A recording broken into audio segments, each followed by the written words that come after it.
안녕하세요. 강동선 ABA 연구소 소장 강동선입니다. 자, 오늘은 행동중재 전략에 대해서 해보려고 해요. 이전에 도전적 행동의 의미, 그리고 긍정적 행동 지원, 그리고 행동중재 절차 등에 대해서는 알려드렸어요. 그러면 과연 그 절차대로 진행을 했을 때 우리가 행동의 기능을 파악했었죠.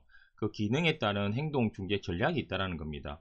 그러면 행동중재 전략은 실제 앞에 자료를 다 포함하고 나서 우리가 어떻게 중재 전략을 짜고 들어가야 될지 대략적인 부분을 알려드리도록 하겠습니다. 구체적인 부분은 분명히 이 중재 전략을 익히시고 그 각각의 방법을 우리 자녀나 아니면 학생에게 맞게 중재 전략을 짤 필요성은 있어요. 그건 아마 조금 더 이렇게 실행을 하시고 몇 번 반복해서 중재 전략에 대해서 좀 알아보고 나서 나 저 중재 전략 써보고 싶다 하실 때 제 영상 중에 그 전략을 한번 들어보시고 그걸 좀 구체화 시킬 필요성이 있을 것 같습니다.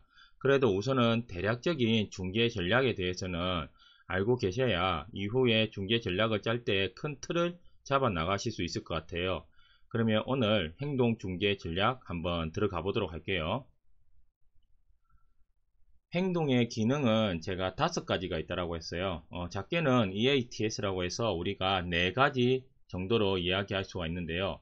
이 행동의 기능은 첫 번째 관심이었고, 두 번째 회피, 세 번째 자동 감각적인 강화, 네 번째 강화물 습득, 다섯 번째 신체적 문제라고 했습니다. 그래서 이 부분을 우리가 간접평가, 직접평가에서 QABF하고 ABC 서술, 행동 관찰 기록지 등으로 해서 우리가 기능을 파악을 했잖아요. 그리고 대략적인 상황을 조금은 파악을 해야 됩니다. 그리고 나서 우리는 이 기능에 따른 행동 중재를 들어가게 되는 거예요. 그래서 우리가 중재 전략에 들어가기 위해서는요, 어떠한 행동을 가지고 있다, 때리는 행동이다, 침 뱉는 행동이다, 자리 이탈이다, 호명 반응, 이것도 행동 중재에 들어간다고 했습니다. 이런 부분이 되지 않을 때 등 있잖아요.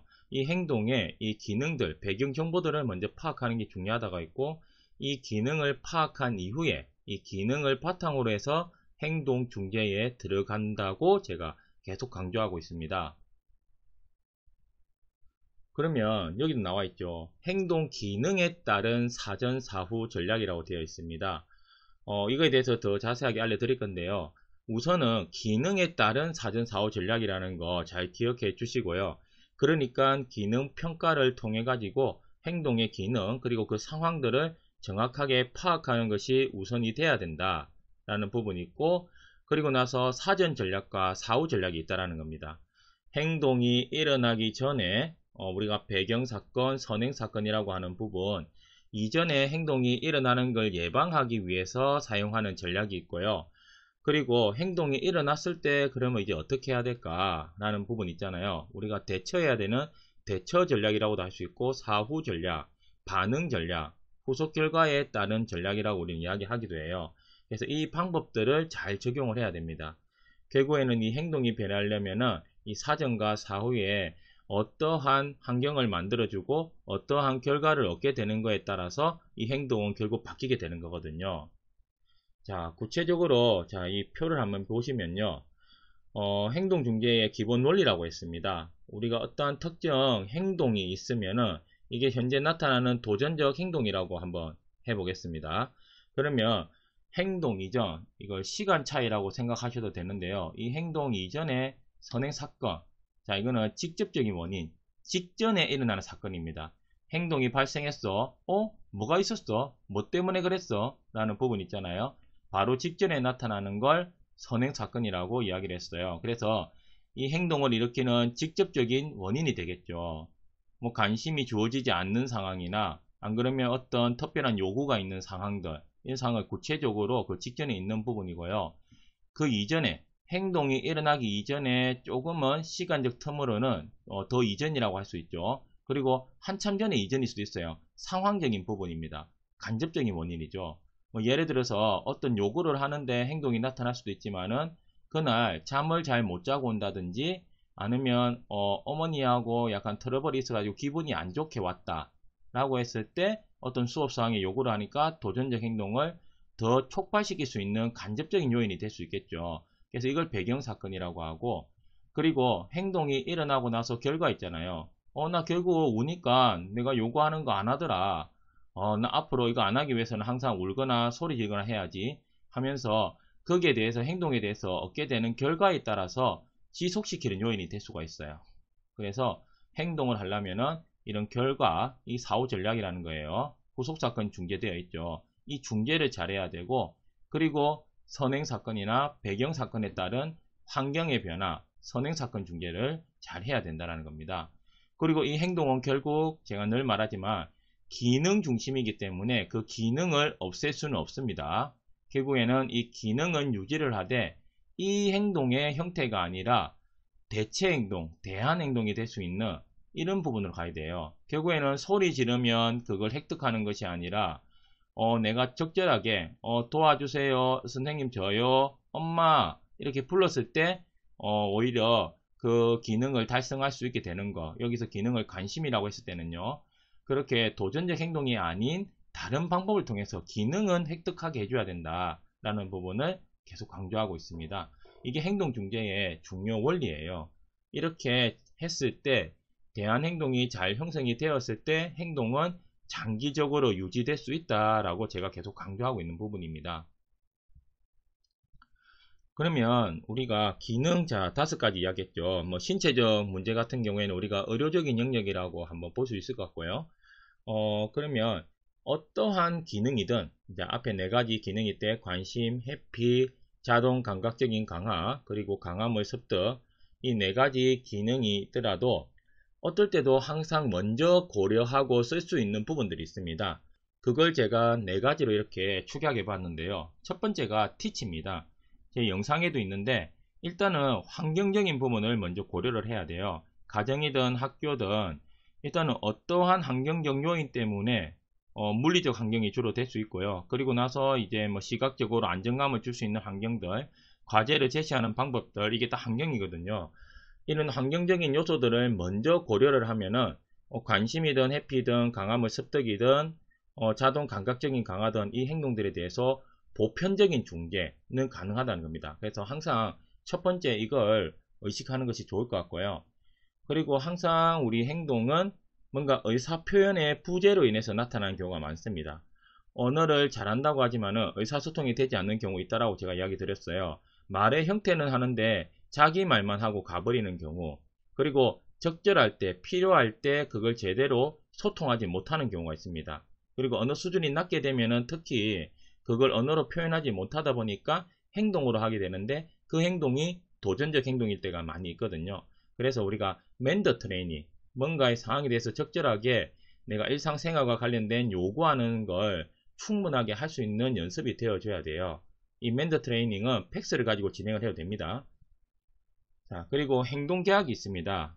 자, 뭐 자녀에 따라서 우리가 행동 계약을 어느 정도 수준으로 써야 되는지에 대해서는 이제 제가 영상에 올려놓은 부분이 있는데요. 적절하게 행동 계약을 하면은 장기적으로 결국 우리 아이들이 규칙을 통해 가지고 행동이 중재가 되어야 되거든요. 그래서 계속 계약한다 이런 느낌이 아니라 이런 계약적인 방법은 결국에는 주변을 의식하고 내가 이 규칙을 지켜야 되는 걸 알아나가는 부분이기 때문에 우선적으로 고려해 볼 수 있습니다. 특히 이제 뭐 특수 학급 같은 경우에 ADHD나 뭐 경증의 지적장애, 경증의 자폐성장애 같은 경우에는 행동 계약을 좀 많이 활용하기도 하거든요. 이 안에 토큰도 있고 뭐 반응 대가 여러 전략이 있기 때문에 적절하게 잘 사용하면 좋을 것 같고요. 그리고 우리가 반응 전략이라고 할 수 있는 부분에서 강화, 소거, 벌 뭐 여러 가지 이야기를 하는데 거의 대부분은 이 차별 강화의 형태를 조금 띄시면 좋을 것 같아요. 이것도 영상으로 있습니다. DRA, DRO, 뭐 DRI, 그리고 DRL 여러 가지 형태의 차별 강화가 있다고 했는데 이걸 적절하게 잘 사용하면은 우리가 후속 결과 있었죠. 사후 전략을 짤 때는 이 형태에서 크게 벗어나지 않는 경우가 많이 있어요. 그래서 이걸 잘 활용하시면은 좋을 것 같다라는 부분으로 보편적으로 사용할 수 있는 중재법 이 4가지를 잘 익혀두시면은 어떤 행동이든 어떤 아이한테도 웬만하면 다 쓸 수 있는 부분들이 분명히 있을 겁니다. 그래서 이 부분 상당히 중요하고요. 관심이 기능인 행동의 중재가 있습니다. 행동 기능 평가를 하니까 관심이라는 것이 명확해졌고 그에 대한 상황을 다 파악을 했어요. 그러면 우리가 중재 전략을 그럼 짜보자. 관심은 획득할 수 있는데 대체 행동을 만들어 줘라고 했고, 그러면 구체적으로 좀 어떻게 하면 좋을까? 라는 부분이 있을 거예요. 첫 번째가 서비스 제공자의 관심 시간을 계획하는 부분이 있습니다. 우리가 비유광 강화라고도 하는데요. 관심을 받기 위해서 하기 때문에 주기적으로 관심을 줌으로 인해 가지고 굳이 관심을 받기 위해서 도전적 행동을 했다면 도전적 행동을 하지 않아도 관심을 받았기 때문에 굳이 도전적 행동을 할 필요가 없다는 겁니다. 왜? 내가 원하는 기능이 획득이 됐거든요. 그래서 그 유관을 끊어버리는 비유관 강화에 대한 개념입니다. 자, 제가 지금 말하는 방법들은 아직 올라온 부분도 있지만 올라오지 않은 부분도 있고요. 올라온 부분들은 한번 제 영상을 참고해 보시면 좋을 것 같아요. 자, 그리고 또래나 어른들과 함께 다양한 활동을 실시할 수 있어요. 결국에는 관심 받기 위해서 하는데 혼자 활동이 많아져 버리고 주변에 보면 내가 관심 받을 수 있는 기회가 적어지는 것 같다라는 부분이 있을 때 또래나 어른들하고 다양하게 같이 할 수 있는 활동을 하다 보면은 그 활동 안에서 관심이란 요소들을 달성할 수 있기 때문에 행동은 상당히 중재될 수 있다라는 부분이고요. 그리고 우리가 히어로 게임 집단 강화라고 제가 영상도 올려드렸는데 종속적 집단 강화 형태가 있어요. 우리가 여기에서는 독립적도 있고 상호 의존적 그리고 종속적이 있는데 여기에서 약간 히어로 같은 부분은 이 학생에게 어떠한 책임을 주어지거든요. 그러면 내가 잘하면 전체가 다 강화를 받을 수 있습니다. 이게 역효과도 있다라고 했어요. 그 강의를 보시면요. 하지만 적절하게 학생이 할 수 있는 거, 우리 자녀가 할 수 있는 걸 주고 나서 그걸 달성하게 하고 전체에게 이런 관심적인 요소 집중이 되잖아요. 내가 잘하고 못하고에 따라서 이게 결과가 달라지기 때문에 집중이 된다는 겁니다. 그래서 관심이 기능일 때는 좀 쓸 수 있다는 거예요. 그리고 우리가 항상 관심을 제공할 수는 없기 때문에 좋아하는 활동을 항상 준비해 놓으면 좋아요. 엄마가 뭐 주기적으로 이렇게 조금 하고 싶고 그 교실에서도 내가 최대한 관심을 주려고 하는데 그런데 다른 아이들 하다 보면은 그리고 또 어떠한 시간표에 따라서는 그걸 적절하게 못할 수가 있거든요. 엄마도 일을 해야 되니까 계속 못할 수가 있어요. 그럴 때는 좋아하는 활동을 하게 되면은 이 관심을 받으려고 하는 행동이 조금은 줄어들 수 있어요. 우리가 이걸 약간은 대비 효과라고도 할 수 있는데요. 더 좋아지는 것이 있다 보니까 이전에 좋아하는 게 있었지만 그게 약간 상쇄가 될 수 있다는 겁니다. 그래서 활동을 항상 준비해서 내가 주기적으로 이 관심을 줄 수 없을 때는 이 활동을 통해 가지고 이걸 좀 상쇄할 필요가 있다라는 부분이고 그리고 오히려 이런 도전적 행동이 나올 때 다른 학생에게 이 대리 강화라는 부분이 뭐냐면요. 다른 학생이 어떻게 하는 걸 보고 나서 내가 관찰을 했습니다. 그러면 그 행동을 보고 나서 아 저렇게 하면 오히려 관심을 주는구나 라는 부분 있잖아요. 나는 도전적 행동을 하고 있는데 다른 친구가 선생님 하고 부르는 걸 봤어요. 아 이렇게 하면 안 주는데 나도 선생님 해보니까 선생님이 관심을 준 겁니다. 그러면 우리가 다르게 적절하게 관심 받기 위해서 하고 있는 다른 자녀, 아니면 다른 학생을 더 칭찬하거나 그걸 강화해 주물해 가지고 도전적 행동, 관심에 의해서 도전적 행동을 받고 있는 학생이 지금의 도전적 행동이 아니라 그걸 관찰하고 나서 적절한 행동으로 자연스럽게 변할 수 있도록 이렇게 유도할 수 있다는 겁니다. 그래서 대리 강화를 이렇게 활용해 보시면 좋을 것 같고요. 회피가 기능인 행동의 중재가 있죠. 상당히 우리가 학급이나 개별 중재 그리고 뭐 보통의 우리 특수교육 대상 학생들 행동 중재에 가다 보면은 이 회피가 기능인 부분이 상당히 많이 있습니다. 이럴 때는 여러 가지 방법들을 다 복합적으로 좀 활용을 하긴 해야 돼요. 그래도 우리가 중요한 부분을 보면은 선택의 기회를 제공해 줘라. 내가 선택한 거에 대해서는 약간 덜 거부한다는 겁니다. 뭔가 하자 했는데 그걸 안 하려고 회피하는 거잖아요. 거부하는 거고요.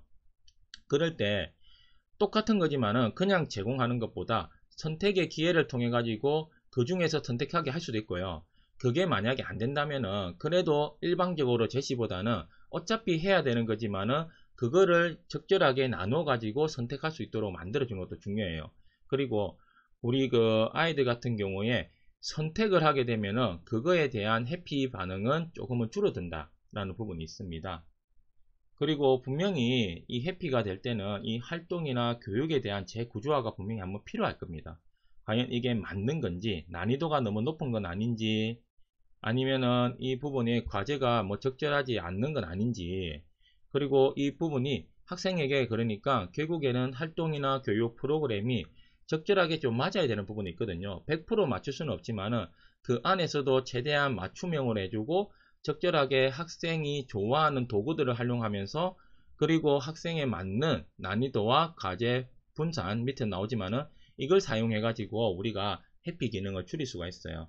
그래서 이걸 계속 해라기보다는 어떻게 한번 제공해 볼까, 어떻게 한번 목표를 다시 한번 설정해 볼까, 이런 부분들을 먼저 고려해 보는 것이 중요하다는 겁니다. 그리고 일방적으로 우리가 어떠한 상황에 노출돼 버리면은 이 거부가 더 심해져요. 어디 가자고 할 때나 그럴 때는 우리가 미리 사진을 보여줘 가지고 영상을 보여주거나, 안 그러면은 숫자를 세 가지고 심호흡을 하게 한다든지, 왜 다음에 이런 일이 있을 거다라는 것을 예측 가능하게 해줍니다. 그러면은 오히려 이런 해피가 더 적어진다는 거예요. 그래서 우리 이 부분 상당히 중요합니다. 그래서 사전 교육, 뭐 그 상황경위 연습 이런 것도 많이 하잖아요. 이런 부분들을 우리가 해피가 기능일 수 있기 때문에 한번 연습해 보는 거예요. 우리가 뭐 어디 가면은 실제로 그걸 실행을 해야 되는데, 그거에 대해서 가서 바로 적응하기보다는 사전에 연습해서 많이 가죠. 그러면 가서 이런 상황 나는 연습을 많이 했기 때문에 괜찮아 하는 자신감, 그리고 덜 거부하게 돼요. 니 해봤잖아, 잘해 라는 부분으로 해보니까 내가 했던 거하고 비슷하다 라고 하면은 이는 충분히 예측이 가능하면은 이 중요한 부분이라는 겁니다. 그리고 행동의 모멘텀하고 과제 분산을 사용하는 거, 행동의 모멘텀은 제가 뭐 영상 올렸는데 고확률 요구 연속이나 뭐 고속 비율 연속 뭐 이런 여러 가지 우리가 이야기를 하는데, 뭔가를 계속 회피하려고 할 때, 자, 이거 하면 이거 하게 해줄게 라는 부분으로 우리가 프리맥의 원리를 뭐 사용할 때도 있어요. 그런데 이거는 분명히 이거 하면 이거 해줄게 라는 부분을 잘 아는 아이 같은 경우에는 가능하고요. 이제 인지나 이런 부분에서 이후에 주어지는 강화에 대해서 활동이 될 수 있거든요. 그걸 잘 아는 아이들은 오늘 이거 하면은 나중에 네가 충분히 쉴 수 있는 시간 줄게, 이거 하면은 네가 게임할 수 있는 시간 줄게, 그럴 수 있는데, 그렇지 않은 아이들도 있어요. 무조건 이게 자체가 그냥 싫어요. 그럴 때는 평소에 잘하거나 좋아하는 걸 통해 가지고 너무 잘해 하면서 나중에 싫어하는 과제를 중간에 넣어버리면 오히려 처음에 이거 하자라고 거부했을 때보다 덜 거부하게 된다는 겁니다. 그리고 과제를 적절하게 분산해 봐야 되고요.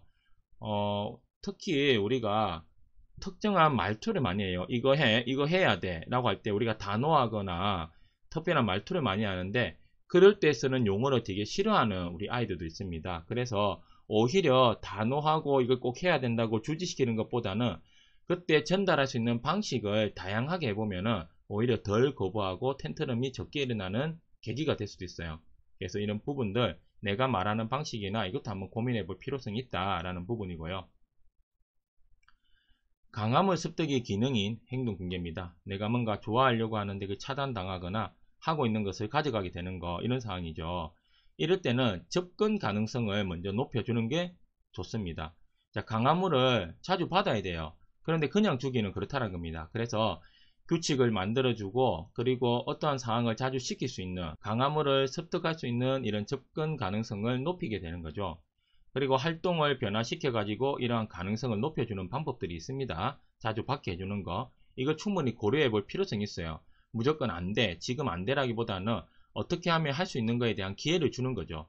그리고 이런 걸 할 때 우리가 의사소통이 많이 부족한 경우가 있습니다. 그럴 때는 팩스나 ASC, 보완 대체 의사소통 도구를 가지고 그냥 가서 하는 건 안 되는데, 이런 의사표현이 원활해지면은 이런 강화물 습득에 대한 행동도 많이 나아지는 부분이 있거든요. 그래서 이 부분을 분명히 활용해 보시면 좋을 것 같고요. 그리고 프리맥의 원리가 있습니다. 자, 이거 지금 하고 싶은데 그게 아니라 우리가 어떠한 것을 하면은 이걸 할 수 있도록 해주는 방식으로 해가지고 프리맥의 원리, 교육 현장에서도 많이 사용하고 있거든요. 자, 이런 부분들을 하면 좋을 것 같고, 프리맥의 원리는 그랜마 법칙이라고 합니다. 자, 얘야 지금 이제 약 먹으면은 얘한테 사탕 줄게, 이런 식으로 해서 그냥 강화물을 습득하는 것보다는 어떠한 부분을 하고 나서 뭔가 습득할 수 있는 이 원리를 활용하면은 이제 지연된 강화가 이해되는 아이들은 이 프리맥의 원리 상당히 많이 이용하고 학교 현장이나 아마 부모님들도 이 방법, 뭐 말이 프리맥의 원리지만은 이런 형태의 방법 상당히 많이 사용하고 있을 겁니다. 토큰 경제도 중요해요. 즉시 제공할 수도 있지만은 오히려 토큰을 통해 가지고 나중에 이제 백업 강화제 같은 부분으로 하는 게 중요하고요. 그래서 강화물을 습득할 수 있는 기회에 이걸 바로 계속 주기는 애매한 부분이 있잖아요. 그럴 때는 토큰을 통해 가지고 이 강화물 습득의 기능을 좀 올려볼 필요성이 있습니다. 결국에는 여기에 우리가 주 내용을 보면요. 첫 번째 부분에 다 나와 있는 것 같아요. 그냥 강화물 습득을 하는 것이 아니라 적절하게 습득할 수 있는 기회를 준다라는 겁니다. 지금 했기 때문에 나쁜 것이 아니라. 그래서 항상 대체 행동을 만들어 주되 우리가 기능은 유지하자고 제가 계속 이야기하고 있는 부분이거든요. 그리고 예고하기도 괜찮아요. 뭔가 하고 있을 때 그냥 탁 가져가 버리면은 큰 텐트럼이 있거든요. 근데 이제 어느 정도 이거 하고 나면 가져갈 거야 라는 부분으로 언어적 시그널을 주든 시각적 시그널을 주든 안 그러면은 비포 애프터 같은 카드를 활용해 가지고 우리가 사용할 수도 있다라는 겁니다. 그래서 미리 예측이 가능하면 결국에는 우리 아이들이 조금은 그런 거부 반응이 좀 적다라는 겁니다. 자동 감각적인 강화가 기능이 행동 중계에 있어요. 제가 행동의 기능을 할 때도 이야기 드렸지만은 가장 어려운 중계 중에 하나라고 제가 이야기 드렸고요. 전체적으로는요, 우리가 스케줄을 전체적으로 조절하는 게 가장 좋습니다. 자, 앞에 부분에 보면은 뭐 스케줄이나 환경도 상당히 중요하죠. 하지만은 어느 정도 대처, 학생에 따라서 대처도 가능하긴 한데, 그런데 이 자동 감각적인 강화는 왜 힘드냐 이야기했어요. 누가 있을 때나 없을 때나 혼자 있을 때나 말이 있을 때나 스트레스가 없을 때도 하고 있을 때는 더 할 때도 있고요. 이런 부분으로 자기 놀이와 같은 형태고 자기 자극 형태고 이런 식으로 나타나거든요. 그래서 우리가 중재하기가 그만큼 어렵다는 겁니다. 너무 우리가 환경하고 영향이 조금 낮기 때문에 더 어렵다는 거고요. 첫 번째, 뭐 손뼉을 친다든지 뭔가 감각을 한다든지 손가락을 젓는다든지 뭔가 계속 뭐 입에 넣으려고 한다든지 안 그러면 침을 계속 뱉는데 이게 뭐 다른 해피나 이게 아니라 자기 놀이처럼 한다든지 이런 여러 가지가 있을 거예요. 뭐 털을 뽑는다든지. 첫 번째는 이 감각에 대한 차단은 필요해요. 왜? 적절하지 않은 형태로 이 감각을 달성을 하고 있는 거잖아요. 그래서 무조건 다 없애는 건 아니에요. 그래도 일단은 소구를 하되 소구로 끝나버리면요. 이 감각은 다른 쪽으로 더 발달해 버립니다. 어떻게든 감각을 하려고 안 그러면 오히려 더 텐트럼 일어나서 공격 행동이 나올 수도 있고요. 심리적인 영향이 나올 수도 있습니다. 예, 우선 소구를 하고 나면은 지금 마지막 부분에 대체 가능한 감각 자극을 제공해 줘야 돼요. 동일한 자 이거는 자동 감각인데 감각이지만은 또 여기서 더 들어가야 되는 거는 동일한 감각을 가진 걸 찾아 가지고 이게 아니라 이런 식으로 해라. 지금 네가 계속 아무 사물이나 빨지 말고 지금 내가 주어지는 거 이 추로스 같은 걸 조금 빨고 있으면은 이거는 괜찮아 라고 해서 이 감각으로 대체해 주는 게 있어요. 손가락 흔들지 말고 손을 계속 이렇게 치고 하니까 손끝의 감각을 촉각을 하는 것 같은데 자 다른 물건 가지고 이렇게 돌리든지 안 그러면은 그냥 네가 운동식으로 이렇게 한다든지 다른 지금 이 나이 때 가질 수 있는 물건 한 개 가지고 그냥 네가 활동을 하면은 조금은 더 낫잖아요. 그래서 더 나은 부분으로 대체해 줄 수가 있는데 결국에는 이 부분입니다. 풍부한 환경 만들어 줘야 돼요. 이 감각이 총량이 있거든요. 계속 하진 않습니다. 그리고 어느 정도 풀 수 있으면은 특정한 우리가 해서는 안 되는 장소 수업 시간이나 쉬는 시간 하는 건 좀 이해되지만은 수업 시간 그렇고 뭐 공공 장소에 가서 좀 그렇잖아요. 그럴 때는 집에 있거나 쉬는 시간이거나 혼자 놀이하는 시간에 이 감각 활동을 만들어 줄 필요성이 있어요. 그래서 뭐 우리 아이들 뭐 치료도 많이 다니고 하는데 그 치료할 때 이런 활동들을 넣어주는 것도 있고요. 그 외에 혼자 가정에 있을 때도 이런 감각적인 활동 그리고 씻을 때나 이럴 때도 좀 많이 만들어주면 좋아요. 그렇게 해가지고 이 다양한 감각을 해가지고 적절한 감각을 만족할 수 있도록 해주면은 우리가 학교에 가서 필요한 부분에서 충분히 달성을 하고 갔기 때문에 안 하는 건 아니지만은 좀 적게 할 수 있다는 부분이 있고요. 그것만 하더라도 상대적으로 행동이 많이 좋아진 겁니다. 그걸 생각하셔야 되고 그러면서 대체 감각을 제공을 해줘야 이 부분을 조금 상세할 수 있다라는 부분이에요. 자, 오늘은 행동 중재 전략에 대해서 기능에 따라서 어떻게 해야 되는지에 대해서 알아봤고요.